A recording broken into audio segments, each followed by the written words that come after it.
لتفرسيت بريس كما عودناهم زي العادة. انت راح مجموعة من البرامج تلامس دايس الجوانب كلشي، الجوانب الاقتصادية والاجتماعية والفلاحية كل ما يهم تفرسيت.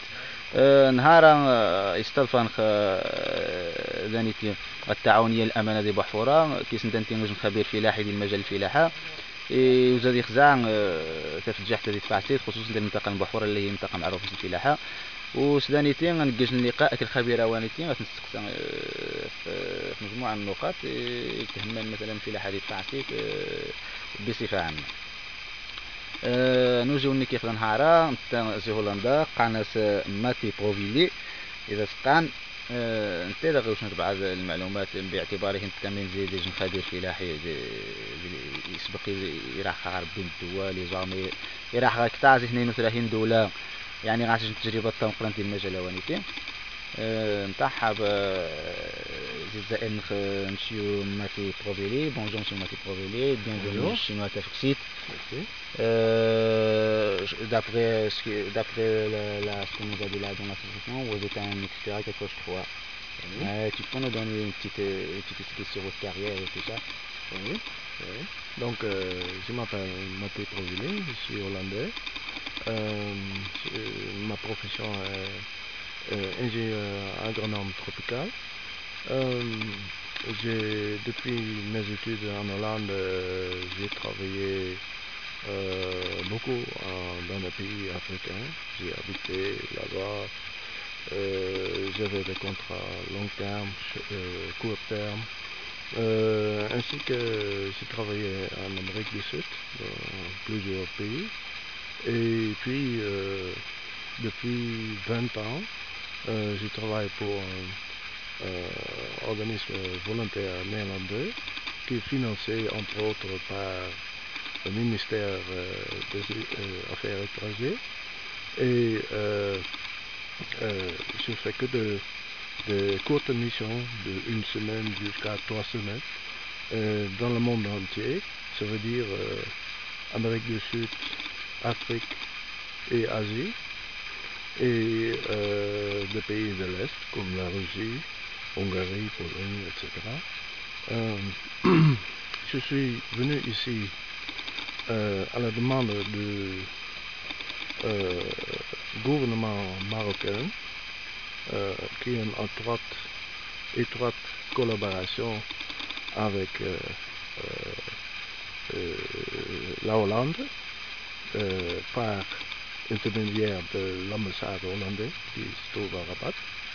Il y a un consulat néerlandais à Nador qui est récemment installé. Et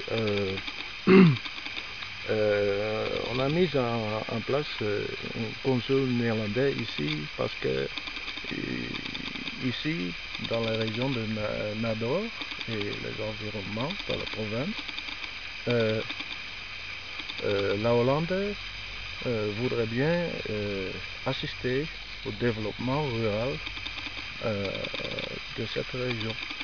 Et moi je suis venu ici à la demande d'un coopératif agricole où on se trouve actuellement. Ça s'appelle la coopérative Amana. Et nous avons visité le terrain et ça m'a beaucoup impressionné. D'abord, il y a des gens très gentils, on est bien accueillis partout et j'aimerais bien revenir ici pour la suite du projet. Bon, vous nous avez dit cette visite-là entre dans le cadre gouvernemental ou bien dans le cadre non gouvernemental, une organisation comme ça, la société civile ou bien... Oui. Donc vous êtes là dans un cadre gouvernemental, je crois. Non gouvernemental. Non gouvernemental. Oui. On travaille habituellement directement avec des associations, des coopératives. Coopératives, vous travaillez avec le secteur non gouvernemental. Oui, voilà.